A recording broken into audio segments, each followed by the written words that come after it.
할렐루야. 거룩하고 복된 주님의 날입니다. 지난 한 주간 동안도 저희들을 주님의 크신 은혜와 사랑 가운데 지켜주신 하나님께 감사와 찬양과 영광을 올려드립니다. 이제 우리 모두 자리에서 함께 일어나셔서 우리 마음과 뜻과 정성을 다해서 영과 진리로 아버지 하나님께 예배드리겠습니다.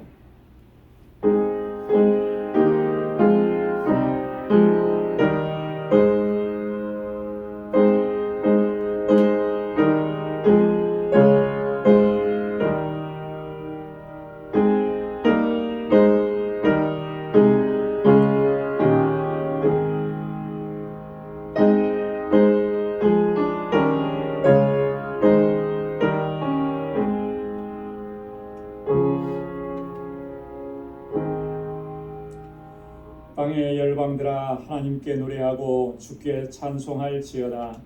옛적 하늘들의 하늘을 타신 자에게 찬송하라. 주께서 그 소리를 바라시니 웅장한 소리로다. 너희는 하나님께 능력을 돌릴지어다. 그 위엄이 이스라엘 위에 있고 그 능력이 하늘에 있도다. 하나님이여 위엄을 성소에서 나타내시니이다. 이스라엘의 하나님은 그 백성에게 힘과 능을 주시나니 하나님을 찬송할지어다. 아멘. 은혜가 풍성하시고 자비로우신 만군의 주 여호와 하나님 아버지, 지난 한 주간도 저희들을 지켜주시고 보호해 주셨다가 오늘 하나님께서 거룩하고 복되게 구별하신 이날 이 아침에 주님의 보좌 앞으로 나아올 수 있도록 우리의 발걸음 인도해 주시고 우리 온 마음을 다하고 힘을 다하고 뜻을 다하여 하나님을 경배하고 찬양하고 아버지께 예배드리게 하시니 감사합니다. 도저히 주님 앞에 나아올 수 없는 저희들의 연약함과 허물진 모습, 하나님 이 시간 그대로 주님 앞에 나왔습니다. 우리의 허물과 죄악들을 주님 고백하오니 주님 용서하여 주옵시고 우리 주님의 그 십자가 보혈로 우리를 정결하고 깨끗하게 씻어주셔서 주님의 거룩하신 보좌 앞에 하나님을 예배하기에 부족함이 없도록 우리를 새롭게 하여 주옵소서. 온 마음을 다하여 주님을 예배합니다. 우리의 예배를 받아주시고 우리 가운데 임하시고 하늘의 평강으로 덧입혀 주옵소서. 예수님의 이름으로 기원하옵나이다. 아멘. 전능하사 천지를 만드신 하나님 아버지를 내가 믿사오며 그 외아들 우리 주 예수 그리스도를 믿사오니 이는 성령으로 잉태하사 동정녀 마리아에게 나시고 본디오 빌라도에게 고난을 받으사 십자가에 못 박혀 죽으시고 장사한 지 사흘 만에 죽은 자 가운데서 다시 살아나시며 하늘에 오르사 전능하신 하나님 우편에 앉아 계시다가 저리로서 산 자와 죽은 자를 심판하러 오시리라. 성령을 믿사오며 거룩한 공예와 성도가 서로 교통하는 것과 죄를 사하여 주시는 것과 몸이 다시 사는 것과 영원히 사는 것을 믿사옵나이다. 아멘. 자리에 앉으시기 바랍니다. 찬양으로 하나님께 영광 돌리겠습니다.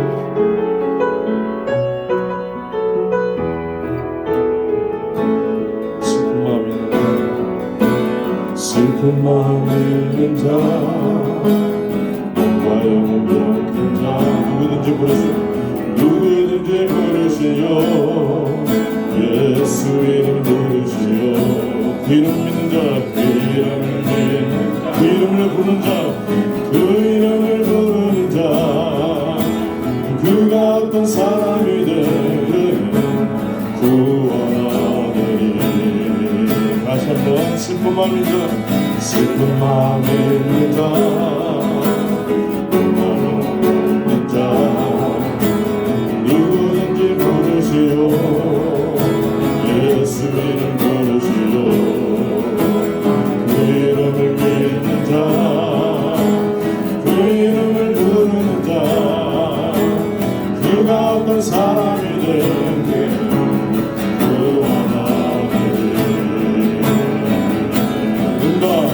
응답은 내게 없으나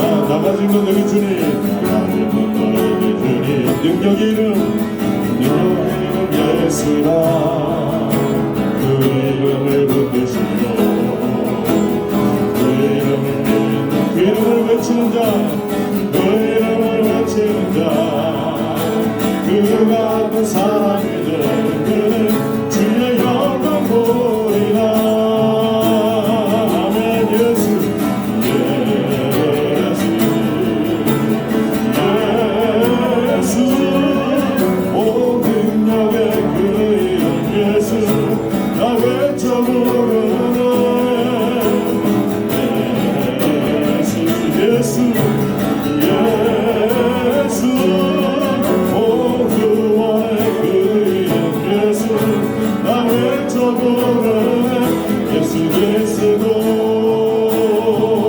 은각은 나에게 없지만 아직은 너에게 주리 능력의 이름 예수라 그 이름을 붙드시고 그 이름을 믿는 자 그 이름을 믿는 자 그 이름을 외치는 자 그 같은 사랑이든 그는 주의 영광 보리라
예수 그리스도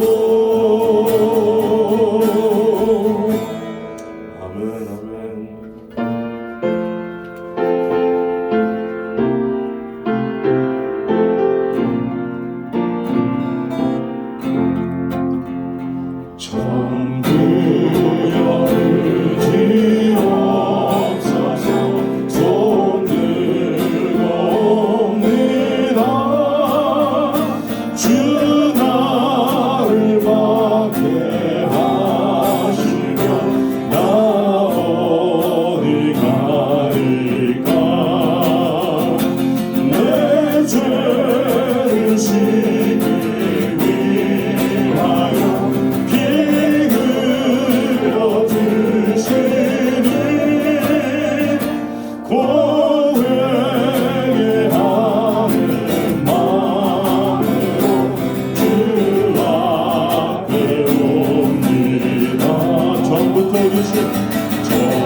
한번 내 죄를 씻기고요.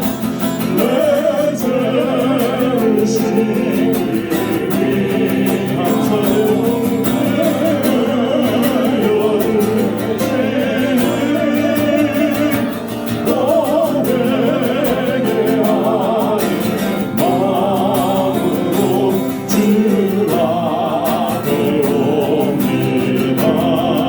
만유의 주제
아버지 하나님,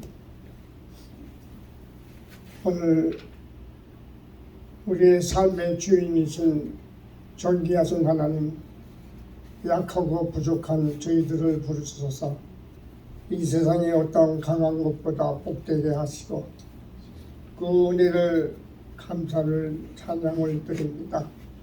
저희들에게 영원한 생명을 주시기 위해 고난당하시고 죽기까지 저희들이 사랑하신 주님의 은혜를 또한 감사를 드립니다.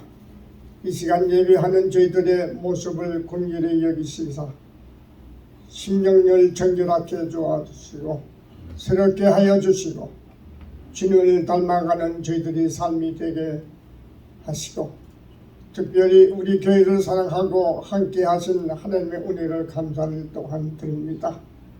지금까지 선교하는 교회로 귀하게 수용받게 하셨사오니 앞으로도 구원의 방지 역할을 잘 감당할 수 있는 교회가 되게 도와주시옵소서. 그동안 하나님께서 주신 은혜를 깨닫고 새로운 비전을 향하여 기도하며 나아가는 계기가 되게 하시며 주님, 우리는 재림의 예수님을 맞이할 준비를 하며 매일매일의 진실하게 믿음의 생활을 하게 도와주시옵소서. 재림의 말씀은 항상 현재의 삶으로 연결됩니다. 어떤 일을 하든지 영으로 깨어 살게 하시고 다시 오실 예수님은 나는 알파요 오메가요 시작과 끝이라고 했습니다. 하나님의 말씀을 붙잡고 살아가게 도와주시옵소서. 그리고 영원하는 일에 힘쓰게 도와주시옵소서. 때를 어떤지 못든지 존재하는 일에 최선을 다하며 매일매일 마라나타 신앙으로 충만케 도와주시옵소서. 하나님, 방주교회를 기억하시고 부흥케 하옵소서.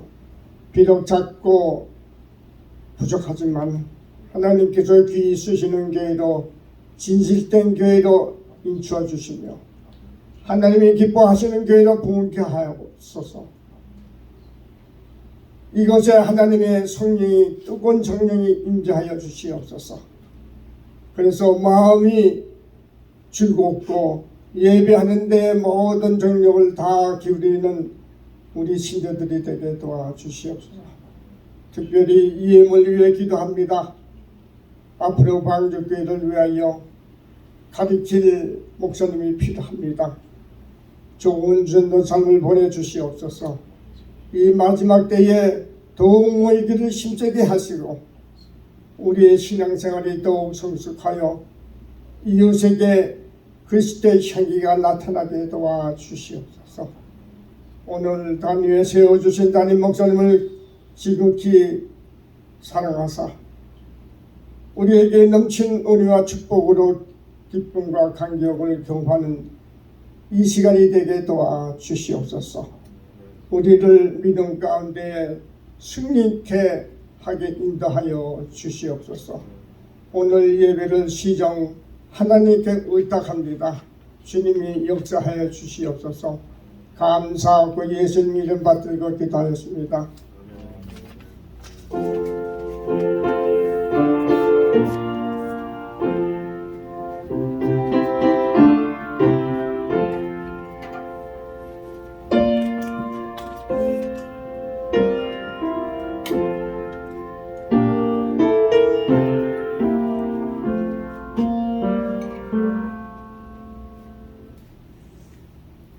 오늘 이 시간 우리에게 주시는 하나님의 말씀 구약성경 출애굽기 제17장 8절에서 16절까지 말씀입니다. 구약성경 출애굽기 제17장 8절에서 16절까지 제가 봉독하겠습니다. 때에 아말렉이 이르러 이스라엘과 르비딤에서 싸우니라. 모세가 여호수아에게 이르되 우리를 위하여 사람들을 택하여 나가서 아말렉과 싸우라. 내일 내가 하나님의 지팡이를 손에 잡고 산꼭대기에 서리라.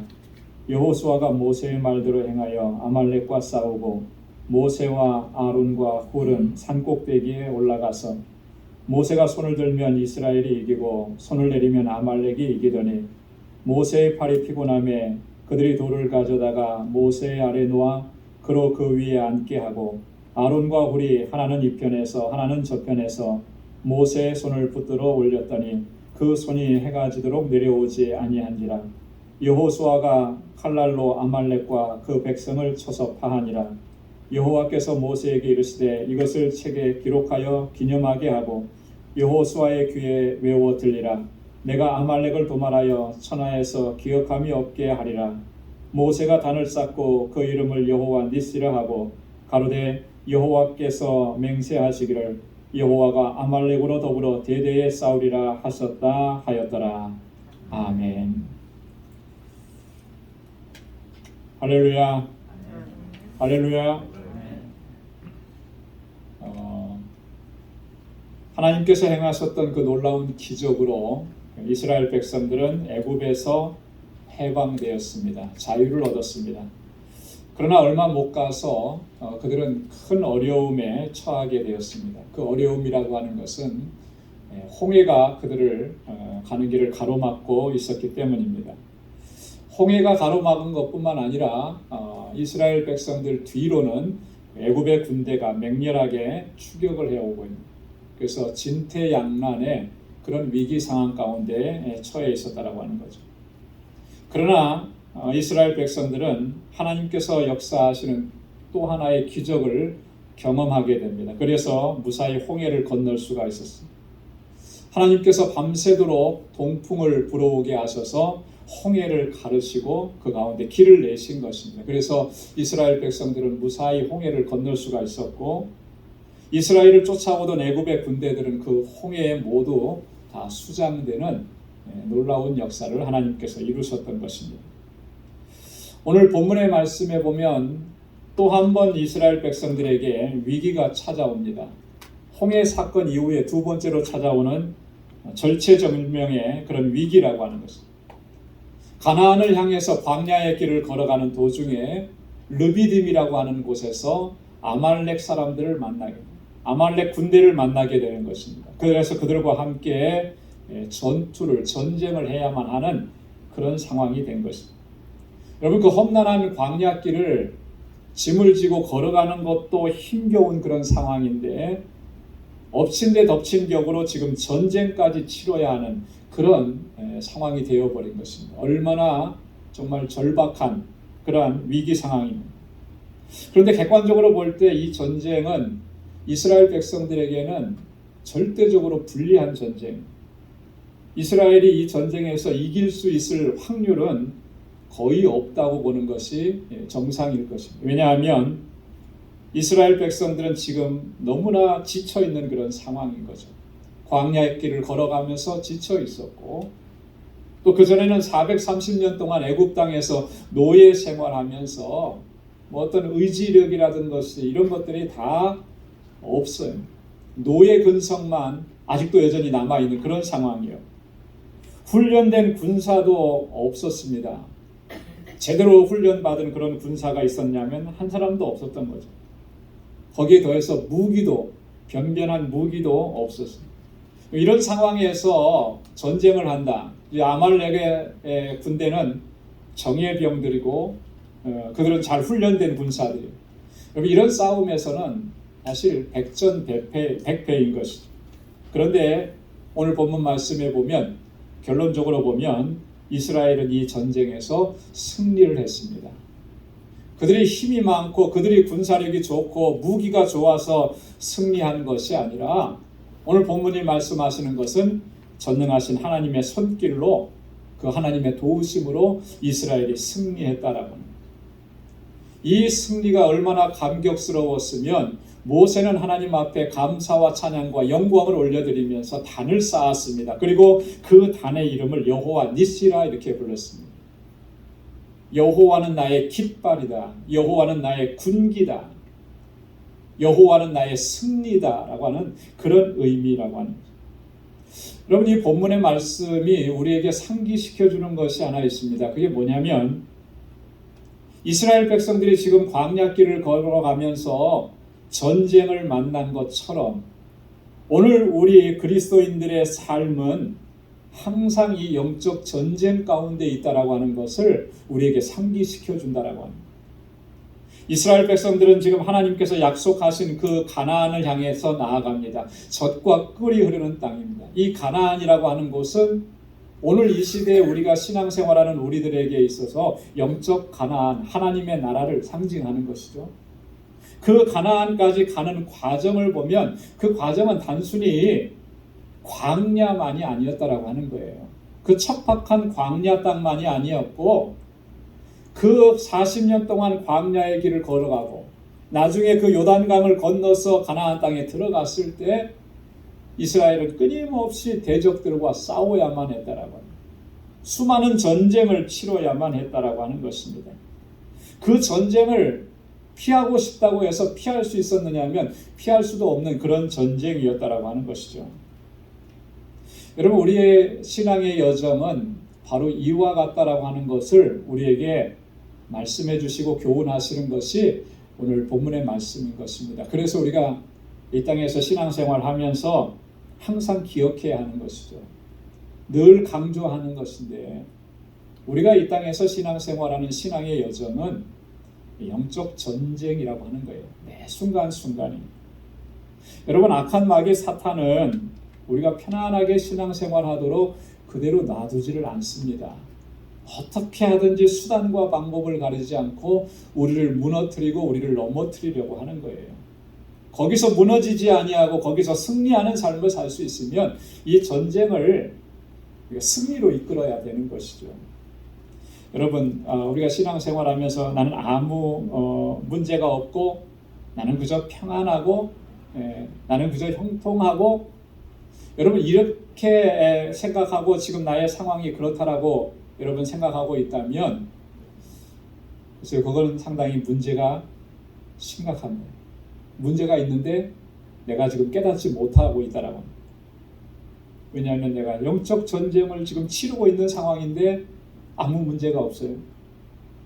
내가 지금 영적 전쟁을 치르고 있는 상황인데 걱정할 것이 없고 근심할 것이 없어서 형통합니까? 이거 뭔가 대단히 잘못되어 있다라고 하는 것이죠. 사탄은 우리를 그냥 놔두지 않는데, 가만히 놔두지 않고 끊임없이 우리를 공격하는데, 근데 나는 아무렇지도 않고 괜찮아요. 뭔가 문제가 심각하다라고 하는 것이죠. 여러분, 우리는 이 영적 전쟁에서 항상 반드시 승리해야만 하는 줄로 믿습니다. 이 전쟁에서 승리하지 않게 되면 결론적으로 어떻게 되겠습니까? 이스라엘은 광야에서 다 전멸될 수밖에 없고 약속의 땅에는 들어갈 수가 없는 거예요. 그런데 오늘 본문의 말씀을 통해서 또 하나 우리에게 상기시켜주는 것이 있는데, 승리의 비결이 있다라고 하는 것이죠. 그 승리의 비결은 누구에게 있느냐 하면 내가 가진 것에 있는 것이 아니고 하나님께 그 승리의 비결이 있다라고 하는 것을 오늘 우리에게 말씀을 해주고 있는 것입니다.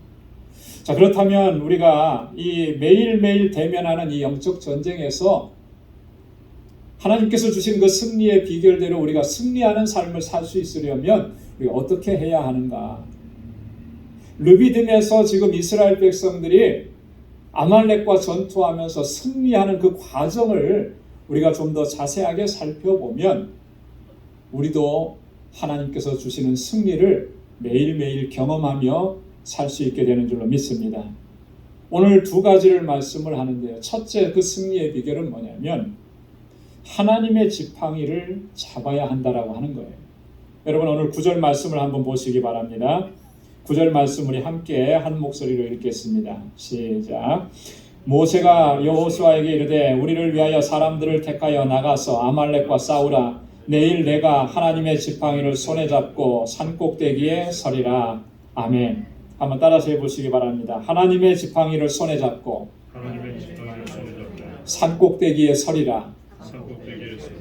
네. 전쟁이 일어났으니까 당연히 군대를 동원해야죠. 그래서 모세는 이 여호수아를 대장으로 세우고 전쟁에 나가서 싸울 만한 사람들을 모으라 그래서 선택하라 그랬습니다. 싸울 만한 사람이라는 게 어떤 사람들이겠습니까? 신체 건강한 젊은 청년들이었겠죠. 전쟁을 동원하기 승리하기 위해서 먼저 이렇게 군대를 동원해서 싸우라고 했지만 그것으로 끝내지 않았다라고 하는 것입니다. 모세가 지금 어떻게 합니까? 나는 하나님의 지팡이를 손에 잡고 산꼭대기에 올라가서 서리라 그렇게 얘기합니다. 모세가 지금 얘기한 거 하나님의 지팡이를 손에 잡겠다. 여러분, 그 하나님의 지팡이, 모세가 들겠다라고 하는 그 지팡이는 무엇을 상징하는 것이겠습니까? 모세는 그 지팡이를 잡고 어떠한 일들을 이루었습니까? 지금까지. 여러분, 모세가 잡겠다고 하는 그 지팡이는 단순하게 양을 치는 도구가 아닙니다. 단순하게 거동이 편리하도록 돕는 도구가 아니라고 하는 그 이상이라는 거예요. 모세의 손에 들려 있었던 그 지팡이는 하나님의 능력이었고 하나님의 권능이었다라고 하는. 여러분, 모세가 애굽의 왕 바로 앞에 서서 그 지팡이를 가지고 어떠한 일들을 이루었습니까? 바로와 그의 백성들 앞에서 수많은 이적을 행했습니다. 하나님께서 애굽 땅에 내리셨던 그 10가지 재앙은 무엇을 통해서 내렸냐면 모세의 손에 들려진 그 지팡이를 통해서 그 이적들이 일어나게 하셨다라고 합니다. 모세는 그 지팡이로 홍해를 가르기도 했습니다. 모세는 그 지팡이로 반석을 쳐서 물을 내기도 했습니다. 여러분, 모세가 들고 있는 지팡이가 무슨 도깨비 방망이 같아서 그런 역사가 일어난 것이겠습니까? 아니요, 그 모세가 들었던 지팡이는 다른 지팡이와 다르지 않습니다. 똑같은 나무로 만들어진, 오랫도록 사용해서 그 사용의 흔적이 남아있는 그런 똑같은 지팡이에요. 그런데 여기서 보면은 그 지팡이를 뭐라고 얘기하냐면 하나님의 지팡이라 이렇게 얘기합니다. 하나님의 지팡이. 하나님의 권능이고 하나님의 능력이라고 하는 것이죠. 모세는 지금 이 아말렉과의 전투를 앞두고 다시 한번 그 하나님의 지팡이를 붙잡겠다는 거예요. 하나님의 권능과 하나님의 능력을 의지해서 산꼭대기에 올라가 서겠다라고 하는 것입니다. 여러분, 이 모세의 이 고백과 결단 속에 모세의 믿음이 담겨져 있는 것이죠. 하나님을 전적으로 신뢰하고 의지하는 모세의 믿음이 담겨져 있습니다. 모세가 이렇게 하나님을 의지하고 신뢰하는 것은 하나님께서 우리에게 어떻게 역사하실 것이라는 것을 믿기 때문입니까? 하나님께서 우리에게 승리를 주실 것이라고 하는 것을 믿고 확신하기 때문에. 아말렉이라고 하는 그 군대는 분명히 대단한 군대이지만 이 전쟁은 칼과 창에 있지 않다라고 하는 것을 모세는 분명하게 알고 있었다라고 하는 거예요. 이 전쟁은 오직 하나님께 속한 것이고 하나님께서 승리를 주신다라고 하는 것을 그는 분명하게 인식하고 그리고 믿고 확신했다라고 합니다. 여러분, 사무엘상 17장에 보면 소년 다윗과 블레셋의 장수 골리앗이 전쟁하는 장면이 나옵니다. 근데 이 전쟁에서 다윗은 단지 물맷돌 하나만을 사용을 해서 그 3m나 가까이 되는 그 장신인 골리앗을 한 번에 물리치죠. 이 골리앗은 완전 무장을 했지만 그는 칼 한 번 휘둘러 보지 못하고 다윗이 던진 물맷돌에 맞아서 죽게 됩니다. 골리앗만 죽은 것이 아니라 이스라엘을 수십일 동안 괴롭혔던 이 블레셋의 군대도 완전히 다 패전해서 물러가게 되는 거예요. 그런데요, 우리가 주목해야 될 것은 뭐냐면 골리앗 앞에 나아가는 이 어린 소년 다윗이 뭐라고 외치느냐라고 하는 거예요. 이렇게 외칩니다. 사무엘상 17장 47절에 보면 여호와의 구원하심이 칼과 창에 있지 아니함을 이 무리로 알게 하리라. 전쟁은 여호와께 속한 것인즉 그가 너희를 우리 손에 붙이시리라. 할렐루야. 네. 여러분, 여호와의 구원하심은 어디에 있지 않다고 그랬습니까? 칼과 창에 있지 않다라고 그랬어요. 전쟁은 누구에게 속한 것이라고 그랬습니까? 하나님께 속한 것이에요. 하나님께서 이 전쟁을 주관하신다라고. 하나님께서 주관하시면 이스라엘 백성들에게서 그 전쟁은 뭘 의미하는 거예요? 승리를 의미하는 거예요. 여러분, 다윗이 옳았습니다. 다윗의 이 고백이, 이 믿음이 맞았습니다. 하나님의 구원하심은 칼과 창에 있지 않았습니다. 전쟁은 여호와께 속한 것이었습니다. 그렇기 때문에 하나님의 백성들이 우리가 직면하고 있는 이 영적 전쟁에서 우리가 반드시 승리하도록 하나님께서 역사하시는 것입니다. 그 승리를 경험할 수 있기 위해서 한 가지 조건이 필요한데 그게 뭐냐면 오늘 모세처럼 우리는 하나님의 지팡이를 붙잡아야 한다라고. 하나님의 지팡이 없이 우리는 승리할 수가 없습니다. 우리가 아무리 잘나고 똑똑하고 경험이 많고 지혜롭고 모든 것을 가지고 있어도 그것 가지고는 이 영적 전쟁에서 승리할 수가 없어요. 여러분, 우리가 세상에 사는 동안에 참 힘들고 어려운 일들을 많이 대면하고 또 직면합니다. 어떤 문제들은 참 간단하게 해결되는 문제들도 있어요. 그러나 어떤 문제들은 참 쉽게 해결되지 않습니다. 평생을 짊어지고 씨름하고 싸우는 그런 문제들도 우리 안에 많이 있습니다. 여러분, 이런 문제들 앞에서 우리가 지금까지 어떤 모습을 보여줬습니까?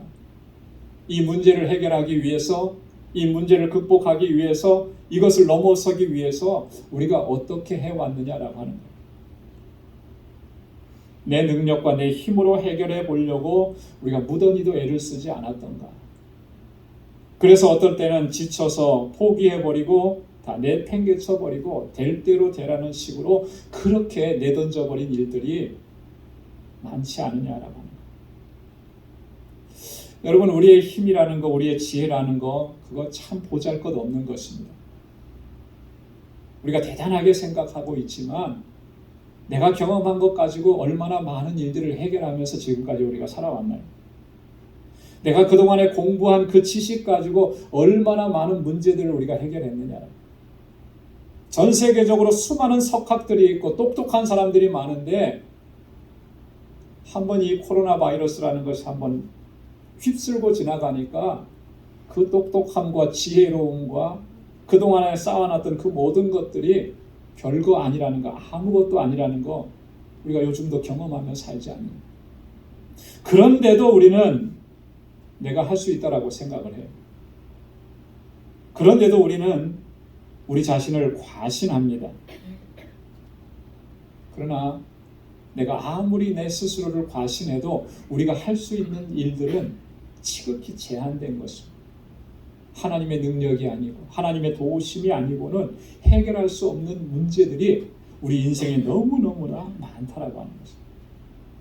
여러분, 이것을 바로 깨달아 아는 사람이 진정 지혜 있는 사람이고, 또 그래서 하나님 앞에 모세가 하나님 앞에 고백했던 것처럼, 그리고 결단했던 것처럼 하나님의 손에 붙잡혀 있는 그 여호와의 지팡이를 붙잡고 사는 사람이 하나님께서 주시는 은혜와 승리를 경험하게 되는 줄로 믿습니다. 하나님은 이런 사람들에게 은혜 베푸시는 거예요. 하나님의 지팡이를 손에 잡는 사람들에게 하나님께서는 그 놀라우신 능력을 행하시는 것이야. 오늘 이 본문의 말씀을 통해서 하나님께서 우리에게 교훈하시고 우리가 바로 깨닫게 하시는 중요한 원리가 바로 이것이라. 너 자신을 의지하지 말라는 거예요. 너의 배경을 의지하지 말라는 거예요. 내가 그동안 쌓아왔던 그것을 붙잡지 말라는 것입니다. 그건 너에게 진정한 도움이 되지 않는다. 오직 하나님의 권능, 하나님의 능력으로 우리 가운데 역사할 때만 우리는 영적 전쟁에서 승리할 수 있다라고 하는 것을 우리에게 말씀해 주는 것입니다. 두 번째로는 오늘 본문에 보면 모세가 하나님을 향해서 손을 높이 들었다 그랬습니다. 기도의 손을 높이 들어야 하는 것입니다. 오늘 11절과 13절, 11절부터 13절 말씀을 다시 한번 함께 봉독해 보도록 하겠습니다. 한번 찾으셔서 같이 읽겠습니다. 다 함께요. 시작. 모세가 손을 들면 이스라엘이 이기고 손을 내리면 아말렉이 이기더니 모세의 팔이 피곤하매 그들이 돌을 가져다가 모세 아래 놓아 그로 그 위에 앉게 하고 아론과 홀이 하나는 이 편에서 하나는 저 편에서 모세의 손을 붙들어 올렸더니 그 손이 해가 지도록 내려오지 아니한지라. 여호수아가 칼날로 아말렉과 그 백성을 쳐서 파하니라. 아멘. 여러분, 하나님의 구원하심이 칼과 창에 있지 아니하고 전쟁은 내게 속한 것이 아니라 하나님에 속한 것이라는 것을 우리가 깨달았다면 그 다음에 우리가 해야 할 일은 뭐냐면 하나님을 향해서 하나님의 도우심을 구하고 기도의 손을 높이 들어야 하는 것입니다. 오늘 본문에서 모세가 아론과 홀을 데리고 높은 산 꼭대기로 올라가서 그 자리에 가만 서 있었던 것이 아니라 그 전쟁이 끝나도록 손을 높이 들고 하나님께 기도했다라고 하는 거예요. 근데 이상한 일이 생겨난 거죠. 모세가 손을 들고 기도하면 이스라엘이 이깁니다. 그런데 지쳐서 손을 내리면 이스라엘이 패하는 거예요. 몇 번 이런 과정을 반복하고 나서 어떻게 하냐면 그 옆에 있던 아론과 홀이 모세의 손을 함께 들어주는 것입니다. 오른편에서는 아론이, 왼편에서는 훌이 모세의 손을 잡고 같이 들어주는 거예요. 그랬더니 그 손이 해가 지도록 내려오지 않습니다. 그리고 결국 이스라엘은 아말렉과의 전투에서 승리를 하게 됩니다. 여러분, 이 상황이 오늘 우리에게 말씀해 주는 것이 뭐겠습니까?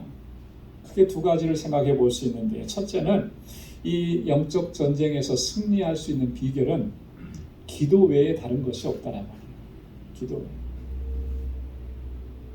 여러분, 이 전쟁터에 직면해 있는데 우리가 기도하지 않는다, 그러면 그 전쟁에서 우리는 패할 수밖에 없는 거예요. 만약에 모세가 그 산꼭대기에 올라가서 하나님을 향해서 든 손을 피곤하다고 내려놨다면, 그럼 어떻게 됐겠습니까? 이스라엘은 이 아말렉과의 전투에서 패할 수밖에 없어요. 옆에서 아론과 훌이 붙잡아줬습니다. 그런데 여러분, 붙잡아주는 사람이라고 안 힘들겠습니까? 다 힘든 거예요.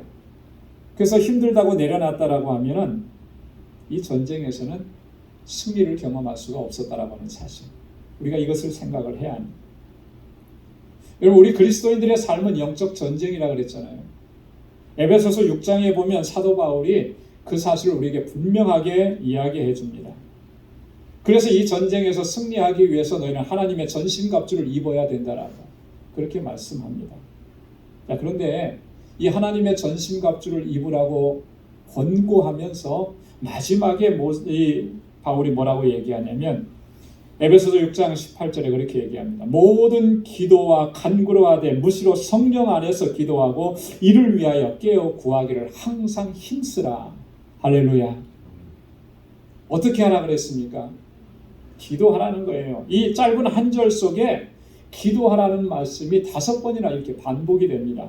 무시로 기도하라, 성령 안에서 기도하라, 깨어 구하기를 항상 힘쓰라. 이게 승리의 비결이라고 하는 거예요. 기도하지 않으면 패할 수밖에 없는, 기도하는 사람은 승리하게 돼요. 왜요? 기도하는 것이 하나님의 지팡이를 손에 잡는 것이고 하나님의 도우심을 구하고 그 도우심으로 승리케 하기 때문에 그런 것입니다. 수많은 영적 지도자들이 참으로 크고 위대한 업적을 이루었음에도 불구하고 마지막에 가서 실패하고 넘어지는 경우들을 가끔씩 보게 됩니다. 참 안타까운 상황이죠. 정말로 위대하게, 정말로 큰 업적을 세우면서 쓰임받았던 사람인데 마지막에 가서 그렇게 무너져 내려요. 실패해요. 참으로 안타깝습니다. 왜 그런 것일까? 왜 그런 일들이 일어나는 것일까? 그렇게 위대하신 분이었는데, 이유는 둘 중에 하나일 것 같아요. 제 생각. 첫째는 자신이 이룩한 그런 업적이나 성과에 도취돼서 그 마음이 높아져 버렸기 때문에, 많은 사람들이 알아주고 칭찬해 주니까 그 마음이 높아지는 것이죠. 높아진 곳에서 내려오지 않으니까 실패하는 거예요. 그래서 잠언을 기록하고 있던 솔로몬은 그렇게 얘기했잖아요. 교만은 패망의 선봉이고 거만한 마음은 넘어짐의 앞잡이라. 일단 마음이 높아지면 그거는 언젠가는 반드시 무너지게 된다라고 하는 거예요. 또 하나는 뭐냐면 이런 거예요. 너무 바쁘다는 핑계로 기도하지 않기 때문에, 기도하지 않기. 여러분, 기도는 능력이고 기도는 승리고 기도는 우리의 영적인 호흡인데 참 바쁘다는 핑계로 우리가 기도하지 않아요. 그러니까 넘어지고 그러니까 실패하는 것입니다. 여러분, 일이 너무 많아지고 바쁘다라고 하는 거, 그것은 어떻게 보면 참 복입니다. 요즘같이 일하기 힘든 때에 일이 많다라고 하는 거. 그런데 이건요, 영적으로 보면 그 상황은 정말로 큰 위기 상황이라는 거 우리가 기억해야 합니다. 바쁘니까 하지 않는 일들, 바쁘니까 포기하는 일들이 얼마나 많습니까? 바쁘니까 내가 바빠서 성경 읽을 시간이 없고, 너무나 바빠서 내가 기도할 시간이 없고, 성경 하루 이틀 안 읽는 것이, 일주일 안 읽는 것이 무슨 큰 내게 영향을 미치겠느냐, 우리가 그렇게 생각할지 모르지만 굉장히 심각한 거예요. 내가 기도의 시간을 줄이고 기도하지 않는 것, 그게 무슨 의미가 있겠느냐. 나는 하나님을 믿으니까 하나님 나 도와주시겠지. 만약에 우리가 그렇게 생각한다면 그거 굉장히 심각하게 위험한 상황입니다. 하나님께서 우리를 도우시지만, 하나님께서 우리를 승리하게 하시지만, 그 하나님께서 주시는 승리는 누가 경험하느냐 하면 기도하는 사람이 경험하는 거예요. 기도하는 사람, 엎드려서 하나님의 도우심을 구하고 주님을 향해서 손을 높이 드는 사람에게 하나님께서 구원의 은혜, 승리의 은혜를 더해 주신다라고 합니다. 여러분, 바쁠수록 더 많이 기도해야, 일이 더 많아질수록 기도에 힘써야, 일이 늘어나는 만큼 기도의 양도 늘어나야 하는 것이, 그게 영적인 원리라고 합니다. 그래서 종교개혁자 마틴 루터가 그렇게 이야기했다고 하잖아요.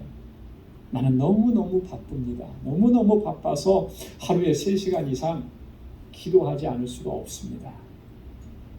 말이 안 되는 얘기잖아요. 너무 바쁜데 하루에 3시간 이상 기도해야 돼요. 기도할 시간도 없이 바쁜데 뭘 얘기를 하는 것이겠습니까? 이 바쁜 모든 일들을 감당해낼 수 있는 것은 내 경험이나 내 능력이 아니라는 거예요. 하나님의 주시는 힘이에요. 하나님의 주시는 힘. 여러분, 이 세상에서 가장 바빴던 사람이 누구일 것 같습니까? 아마도 예수님이셨을 것 같아요. 그죠? 공생의 3년 동안의 예수님의 삶은 바쁘다라고 하는 말 갖고는 표현할 수가 없어요. 그런데 성경에 마태, 마가, 누가, 요한복음에 보면 가장 두드러지는 모습이 뭐냐면 예수님은 항상 기도하시더라라고 합니다. 밤이 맞도록 기도하시고 이른 새벽에 새벽 미명에 기도하시고 제자들은 다 잠들어 있어도 예수님은 깨어서 기도하시더라라고 합니다. 아버지 앞에 엎드려서 기도하는 것, 그것이 주님께서 이 땅에서 공생의 사역을 감당할 수 있는 능력이라고 하는 것을 주님은 아셨기 때문에 겟세마네 동산에서 십자가를 앞에 두고도 밤이 새도록 기도하시는 거예요. 한탄하시고 주저앉고 낭망하시는 것이 아니라. 그렇기 때문에 이 공생의 마지막 사역을 끝까지 감당하실 수가 있습니다. 여러분, 기도하실 수 있기를 바랍니다. 기도해야 해요. 아무리 바빠도, 아무리 지쳐도, 아무리 힘이 없어도 한마디 외침으로라도 주님 앞에 엎드리고 기도해야 합니다. 그래야만 우리가 이 치열한 영적 전쟁에서 승리할 수가 있는 거예요. 오늘 이 모세와 아론과 훌이 기도하는 모습을 통해서 또 하나 발견할 수 있는 건 뭐냐면 기도의 동역자가 반드시 필요하다라고 하는 것입니다. 그 위대한 지도자였던 모세도 여러분, 이 전쟁을 혼자서 감당할 수가 없었습니다. 그래서 아론과 훌을 함께 데리고 그 산꼭대기에 올라간 것이죠. 그 위대한 모세도 그렇게 혼자서 감당할 수가 없었다면 우리는 어떠냐고 합니다. 정말 가장 어리석고 가장 안타까운 일 가운데 하나가 뭐냐면 혼자서 내가 감당해내려고 하는 그런 모습들입니다. 그 혼자서 못하는 일인데요.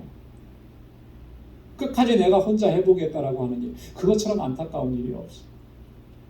어린아이들이, 고집센 어린아이들 보면은 지가 할 수 없는 일인데 자기 혼자 하겠다고 막 때를 쓰잖아요. 고집 부리잖아요. 그것을 바라보는 부모님의 심정은 어떻습니까? 너무 안타까운 거죠. 그 모습을 보고 기특하다, 대단하다, 우리 아이는 뭐 자립심이 강하고 독립심이 강하고, 그렇게 말할 수 없는 거예요. 너무나 그거 안 되는 일인데 우리가 영적으로 그럴 때가 얼마나 많으냐라고 하는 겁니다. 여러분, 신앙생활은 지극히 개인적인 것입니다. 그래서 우리가 1대1로 하나님을 개인적으로 만나야 돼요. 그러나 동시에 신앙생활은 공동체적인 것입니다. 이렇게 우리가 교회로 공동체로 모여서 하나님께 함께 예배드리고 서로가 서로에게 지체가 되어서 함께 하나님을 섬기며 신앙생활을 하게 하신 가장 큰 목적이 있어요. 하나님께서 세우신 목적, 그것은 우리의 연약함을 너무나 잘 알게, 그래서 서로 위로하고 서로 격려하고 서로 기도하면서 우리가 맞닥뜨리고 있는 이 신앙의 위기를 극복하고 이겨내게 하시기 위해서 공동체를 허락해 주십니다. 여러분, 이 믿음은 우리가 혼자서 지켜나갈 수가 없어요. 그만큼 우리는 약합니다. 그리고 우리를 넘어뜨리려고 하는 사탄은 그만큼 강한 것입니다. 그렇기 때문에 기도의 동역자가 반드시 필요한 거예요. 그 기도의 동역자가 모세처럼 우리의 손이 내려올 때 그 손이 내려오지 않도록 꼭 붙잡아 주는 거예요. 그래서 사도 바울도 보면 그 위대하게 사역을 감당했던 사도 바울도 성도들에게 끊임없이 뭘 요청하냐면 기도해달라고 요청합니다. 나를 위해서 기도해달라. 에베소서 6장 19절에 보면 나를 위하여 구할 것은 내게 말씀을 주사 나로 입을 벌려 복음의 비밀을 담대히 알리게 하옵소서 할 것이니. 지금 바울에게 주신 사명은 복음을 전하는 사역이잖아요. 어떠한 상황이 와도 어떠한 핍박과 환난이 와도 입을 열어서 하나님의 복음을 전하고 선포하는 이 일에 주저하지 않고 두려워하지 않도록 너희가 좀 나를 위해서 기도해 달라. 너의 기도가 반드시 필요하다. 기도를 요청하는 것이죠. 여러분, 우리 함께하는 믿음의 권속들에게 나를 위해서 기도해 달라. 요청할 수 있어야 돼요. 그리고 그런 요청을 받으면 우리는 힘을 다해서 기도해야 합니다. 그래야 이겨나갈 수가 있는 거예요. 기도의 동역자, 하나님께서 우리에게 허락해 주신 거, 이거 너무나 큰 축복이에요. 하나님께서 우리에게 기도의 동역자를 허락해 주신 것은 이미 우리에게 승리를 주셨다라고 하는 사인인 것입니다. 기도의 동역자가 반드시 필요합니다. 그리고 우리는 힘써서 기도해요. 오늘 주보에도 광고를 냈습니다마는 니카라과의 김인선 선교사님이 참 큰 어려움을 지금 겪으시고 있는 중에 있습니다. 사역을 하다가 이런 일들을 겪으면 정말로 낙심되고 절망이 됩니다. 이따가도 다시 한번 설명을 드리겠는데요. 그러니까 선교사님이 저지난 이틀 전에 밤에 그 늦은 시간인데 저에게 메시지를 보내오신 거예요. 저에게만 보냈겠습니까? 위에서 기도해 주시는 많은 목사님들에게 보내셨더라고요. 그래서 우리 뉴욕 노회 전체 노회원들 카톡방에도 그 기도 제목이 올라왔습니다. 기도해 달라는 거죠. 이런 상황 속에서 낙심하지 않고 절망하지 않도록, 이런 상황 속에서 하나님께서 행하시는 그 선교의 발걸음이 멈춰서지 않도록, 이런 상황 속에서 이런 일들을 행한 저 사람들 미워하지 않도록, 이 땅에 하나님의 사랑을 전하기 위해서 나를 보내셨는데 그 사명 꿋꿋하게 잘 감당할 수 있도록 기도해 달라는 거예요. 만약에 그 기도가 없다면 얼마나 낙심되고 절망하고 주저앉겠습니까? 다시 일어나는데 얼마나 힘이 들겠어요. 선교사님하고 통화를 했습니다. 전화를 하고 저는 몇 마디 말을 못했죠. 몇 마디 할 말이 많지 않으니까. 그런데도 선교사님 전화 끝에 이런 말씀 하시더라고요. 목사님 전화 주셔서 제게 큰 힘이 됩니다.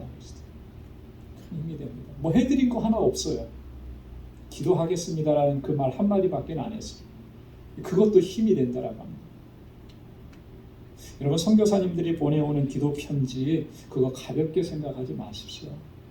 하나님께서 우리를 선교사님들의 기도의 동역자로 세워주신 거예요. 그 선교사님들의 오른편에서 아론이 되게 하시고 왼편에서 훌이 되게 하신 것입니다. 그 선교지는 우리가 보이지 않아요. 하지만 그곳에서 하나님은 놀라운 승리의 역사를 이루시는 줄로 믿습니다. 사랑하는 성도 여러분, 우리는 지금 영적 전쟁 중에 있음을 잊어버리지 말고 항상 기억하십시오. 이 전쟁은 우리가 하나님의 나라에 이를 때까지 계속되는 것이고 어쩌면 오늘보다 내일이 더 치열해질 수가 있습니다. 이 땅에 사는 날 동안에 평안하고 아무 문제 없고 걱정이 없고 이걸 기대한다면 우리는 벌써 발을 잘못 내디딘 것입니다. 그러나 낙심하지 마십시오.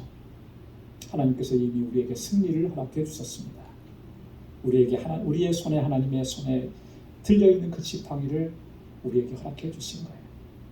하나님의 권능 의지하고 주님 앞에 엎드리고 주님을 향해 두 손을 높이 들며 우리는 모두가 다 주님의 주시는 그 승리를 경험하게 될 줄로 믿습니다. 마지막에 여호와 니시, 하나님께 찬양 올리고 하나님께 영광 돌리는 우리 모두가 될 수 있기를 주님의 이름으로 축원합니다.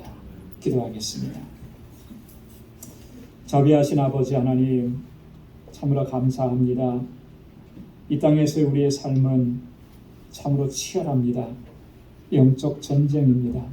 악한 마귀 사탄은 마치 굶주린 사자같이 삼킬 자를 찾으며 두루 찾아다닙니다. 하나님, 이러한 상황 속에 저희들 낭망하지 않고 절망하지 않게 하시고 담대하게 믿음으로 일어설 수 있도록 도와주옵소서.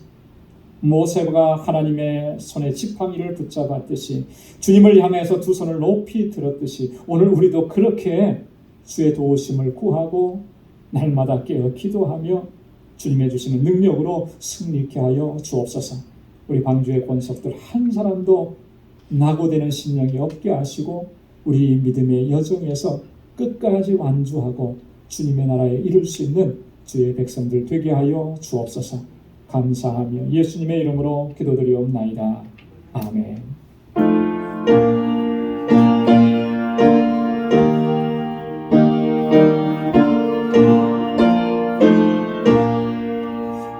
십자가 분명되라 주 위에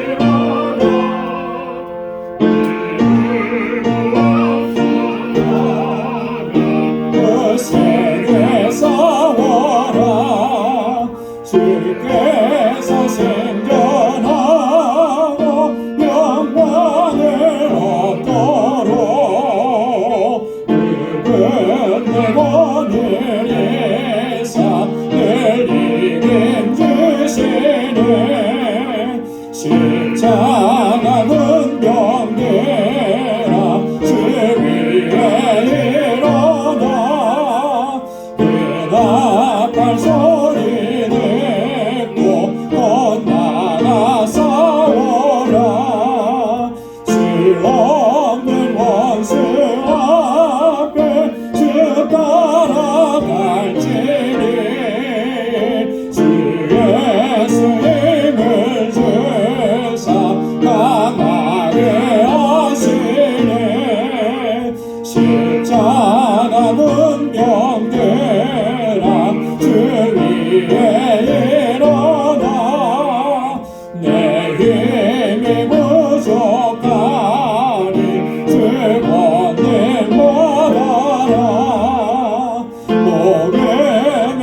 값주 입고 늘 기도하면서 너 맡은 자리에서 충성을 다하라 십자가 분명되라 주 위에 일어나 이날을 접전하고 복개가 부르니 생존한 군사들은 영생을 얻으며 영광의 주와 함께 왕노릇 하리라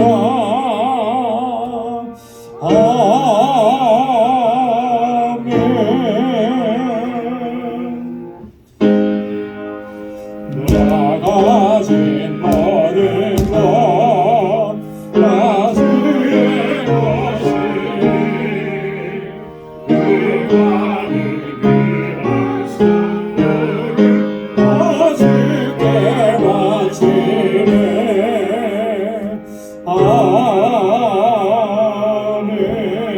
아멘. 거룩하신 아버지 하나님, 저희들을 지극한 사랑으로 사랑하시고 그 권능의 손길로 항상 붙잡아 주시고 이 험악한 세상 넉넉히 이기고 승리하는 삶을 살아갈 수 있도록 날마다 우리 가운데 역사해 주시니 하나님 감사합니다. 이처럼 복되고 거룩한 날을 허락해 주시사 우리로 하여금 주의 보좌 앞에 나오게 하시고 나를 구원하시고 내게 은혜 베푸신 전능하신 하나님께 우리 마음을 다하고 힘을 다하여 예배하게 하시니 감사합니다. 하나님, 주님을 사랑하는 이 마음 변치 않게 하시고 어제보다 오늘이 오늘보다 내일이 더 주님을 사랑할 수 있는 저희들 되게 하여 주옵소서. 우리의 심령이 항상 깨어있게 하시며 잠들지 않도록 도와주옵소서. 이 영적 싸움에서 모두가 승리할 수 있도록 하나님의 지팡이를 손에 잡고 두 손을 주님께 높이 들고 하나님의 도우심을 구하고 나아갈 수 있도록 도와주옵소서. 아버지 하나님, 하나님께서 우리에게 베푸신 은혜가 너무나 귀하고 감사해서 오늘도 이 시간 주님 우리에게 허락해 주신 물질을 구별하여서 아버지 앞에 감사의 예물로 올려드립니다. 하나님이 나의 주인이신 것을 이 시간도 고백하고 주님의 뜻대로 살겠노라고 다시 한번 결단하며 11조의 예물을 주님께 올려드립니다. 세계 곳곳에 흩어져 주의 복음을 증거하는 우리 선교사님들을 위해 같은 마음으로 기도하며 하나님 그 사역에 동참하는 마음으로 선교의 예물 구별하여 주께 올려드립니다. 주님께서 세워주신 우리 방주재단이 정말 하나님의 뜻에 합당한 믿음의 공동체, 사랑의 공동체가 되기를 간절하게 소망하고 그래서 헌신하고 눈물로 기도하며 땀 흘려 수고하는 손길로 주님 앞에 건축예물 올려드리고 내 이웃을 내 몸과 같이 사랑하라고 하신 아버지의 뜻대로 순종하여서 내게 허락해 주신 물질을 이제는 아버지 하나님 세상을 향해서 축복의 통로가 되어서 나누며 살기로 결단하며 구제의 예물을 주 앞에 올려드립니다. 하나님 받아 주옵소서. 이것이 단순한 물질이 되지 않게 하시고 우리의 마음과 우리의 삶의 중심이 되게 도와주시고 날마다 주님의 뜻 안에서 온전한 믿음으로 행할 수 있는 우리 방주의 권속들이 다 되게 하여 주옵소서. 저희의 삶 가운데 늘 함께 하시고 또 저들의 필요한 모든 것들을 채워주시사 부족함이 없게 하시고 때로는 부족한 중에도 늘 감사하며 하나님께 영광 돌리며 살게 하시고 하나님 언제나 주님의 뜻을 펼쳐나가기에 부족함이 없는 사랑하는 주의 권속들 다 되게 하여 주옵소서. 우리 사랑하는 성도들 또 한 주간의 삶을 향해서 나아갑니다. 저들의 삶의 터전을 주님께서 붙잡아 주시고 비록 우리의 삶이 광야와 같은 삶일지라도 하나님 하늘을 바라보는 저희들 되게 하여 주옵소서. 매일매일 내려주시는 만나와 메추라기로 부족함이 없게 하시고 주님의 영광을 위해서 우리의 모든 것 주님께 드릴 수 있는 저희들이 되게 하여 주옵시고 저들의 가정과 직장과 생업의 터전을 이 한 주간 동안도 견고하게 지켜 주옵소서. 감사하며 예수님의 이름으로 봉헌 기도드리옵나이다. 아멘.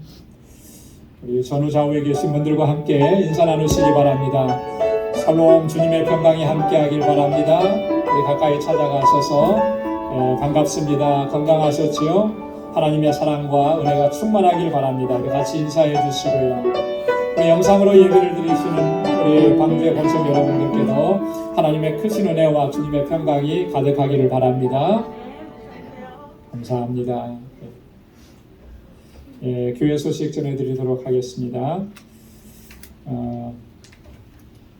우리 금년 2022년 사순절이 다음 달 2일 3월 2일부터 시작이 됩니다. 이제 한 2주도 채 남지 않은 것 같아요. 여러분 기억하시고 이 사순절 내가 어떻게 이 사순절을 보내야 할지 지금부터 준비하시고 이 사순절 기간 동안에 더 주님께로 가까이 나아가기를 힘쓸 수 있는 여러분들 되시기를 바랍니다. 우리 제2여성교회 원례회가 오늘 2부 예배 후에 작은 신교실에서 모입니다. 우리 여성교회 회원들 모두 참석해 주시기 바랍니다. 우리 니카라과 김인선 선교사님 말씀을 설교 중에도 잠깐 드렸습니다. 우리 선교사님 그 사역이 크게 두 가지가 있는데 교회 사역과 또 학교 사역인데 학교 사역이 지금 잘 진행이 되고 있었습니다. 그래서 학생들도 모집이 되고 그래서 계속 이제 학생들 학년이 올라가면서 학교 건물도 짓고 또 뭐 이렇게 하면서 잘 준비하고 있었는데 한 3일 전에 그 새벽에 새벽 한 3시쯤 됐다 그래요. 무장 강도가 침입을 해서 경비 쓰고 있던 사람을 이렇게 묶고 그 안에 있는 모든 이렇게 쓸만한 것들을 다 가져간 트럭을 가지고 들어와서 공사를 진행하고 있으니까 그 공사에 필요한 장비들 있잖아요. 그거 다 거기서 비싼 것들인데 그거 다 실어가고 그리고 학교에 지금 그 학교 학생들 가르치는 기자재들 다 가져가고 컴퓨터, 노트북 다 뺏어가고 성교사님 몇 년 전에 가실 때 제가 조그만 노트북 하나 선물 드린 거 있었어요. 쓰시라고. 저도 뭐 선물 받은 거니까 그대로 드렸는데 그것도 다 가져가서 없어져 버렸대요. 그런 얘기를 하시더라고요. 너무나 낙심하고 너무나 절망적인 그런 상황. 나중에 알고 보니까 그 경비를 세워놨던 사람들하고 그 다 짜고 그렇게 한 거예요. 그 시간에 아무도 없다는 거 아니까 자기 아는 사람들을 이렇게 불러가지고 차까지 동원해가지고 그렇게 하죠. 너무너무 열심히 일을 잘했대요. 그래서 많이 믿었대요. 또 선교사님은 학교에서 조금 떨어진 곳에 있습니다. 근데 그런 일들이 벌어집니다. 경찰서 앞에 가서는 횡설수설한다는 거예요. 자기가 그랬다 안 그랬다 뭐 이러면서.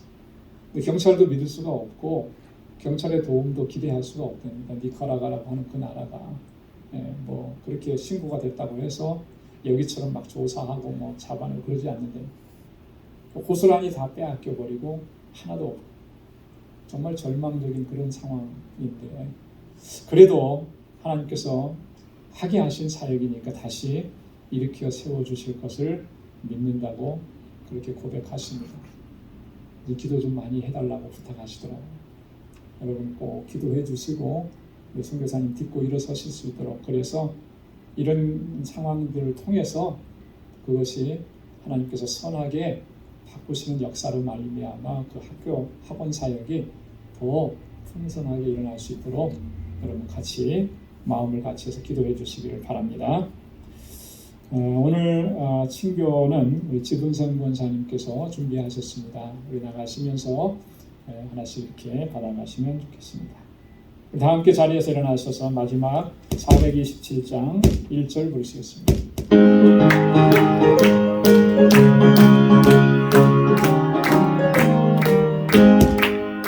내가 매일 기쁨의 순례의 길에 가면 주의 팔이 나를 안보하리요. 내가 주의 큰 복을 받는 참된 비결은 주의 영이 함께하리라. 성령이 되시네 할렐루야 함께하시네.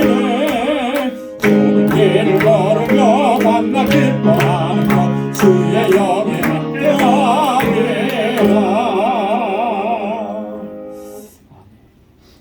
이제는 우리 주 예수 그리스도의 무한하신 은혜와 하나님 아버지의 크고 놀라우신 사랑과 성령의 위로 교통 충만하심의 역사가 하나님의 지팡이를 손에 들고 주님을 향하여 두 손을 높이 들고 하나님의 도우심을 구하며 우리 앞에 당하니 영적 전쟁을 향해 나아가는 우리 방주의 모든 믿음의 권속들과 저들의 가정과 직장, 생업의 터전과 학업부에 이제로부터 영원까지 함께 하시기를 간절히 축원하옵나이다. 아멘.